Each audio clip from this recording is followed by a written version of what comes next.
আসসালামু আলাইকুম ভিউয়ার্স, আপনারা সবাই কেমন আছেন?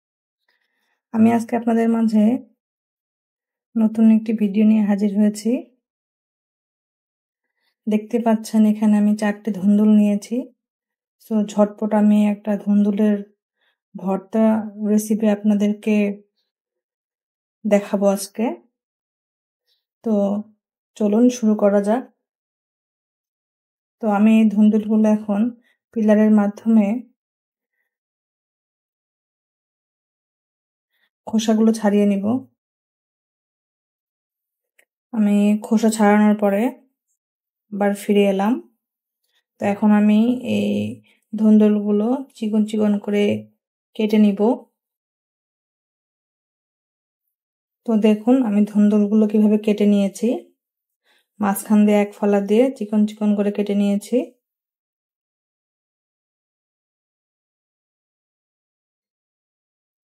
তো এদিকে কড়াই বসিয়ে দিয়েছি চুলার মধ্যে। এখন আমি এখানে দিয়ে দিব কেটে ধুয়ে রাখা ধুন্দুলগুলো। এই ধুন্দুলের মধ্যে আমি দিয়ে দিব স্বাদ মতো লবণ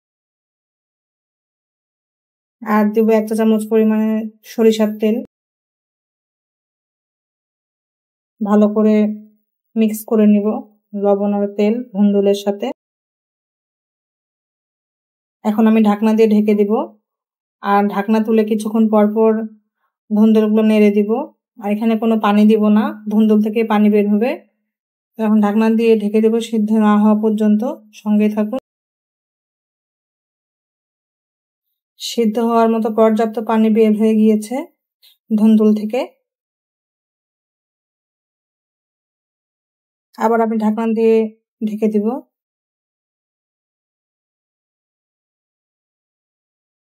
ধুন্দুলের পানিটা প্রায় শুকিয়ে এসেছে।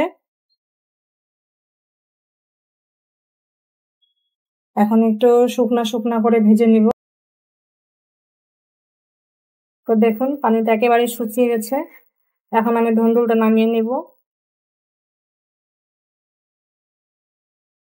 কতগুলো ধুন্দুল দিয়েছিলাম, সিদ্ধ হওয়ার পরে কতটুকু হয়ে গিয়েছে।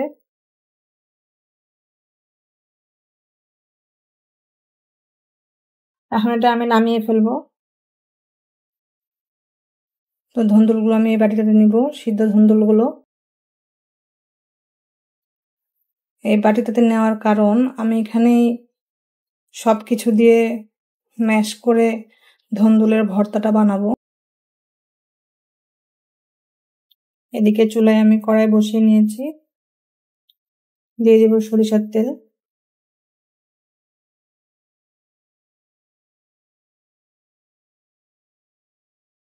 এখন আমি এখানে দিয়ে দিব 4 থেকে 5টা শুকনা মরিচ।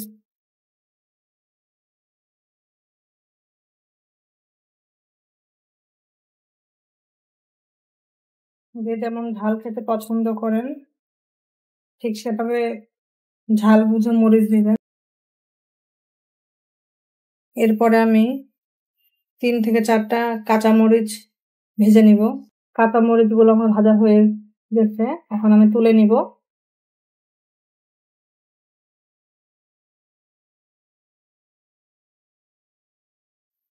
এরপরে আমি দিব একটা গোটা রসুনের কয়েকটা কোয়া।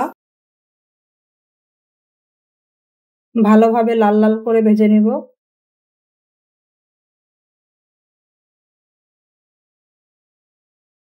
রসুনের কোয়াগুলো আমার ভাজা হয়ে এসেছে, এখন আমি এগুলো তুলে নিব।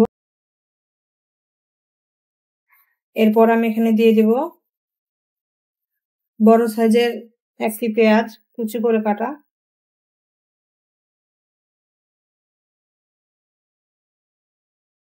পেঁয়াজগুলো খুব কড়া করে ভাজবো না, শুধু কাঁচা ভাবটা চলে গেলেই তুলে নিব পেঁয়াজগুলো।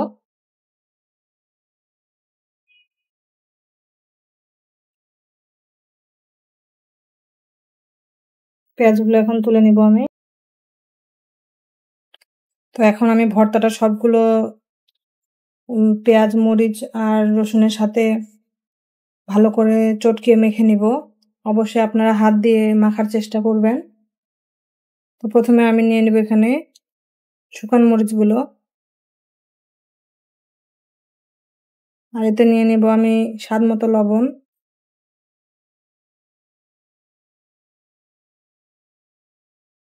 শুকান মরিচটা আমার ভালো করে ভেঙে নেওয়া হয়ে গিয়েছে। এখন আমি এখানে দিয়ে দিব 3টে কাঁচামরিচ,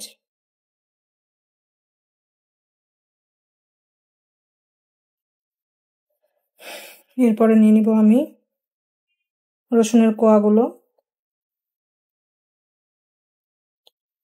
হাত দিয়ে ভালোভাবে ম্যাশ করে নিব রসুনের কোয়াগুলো।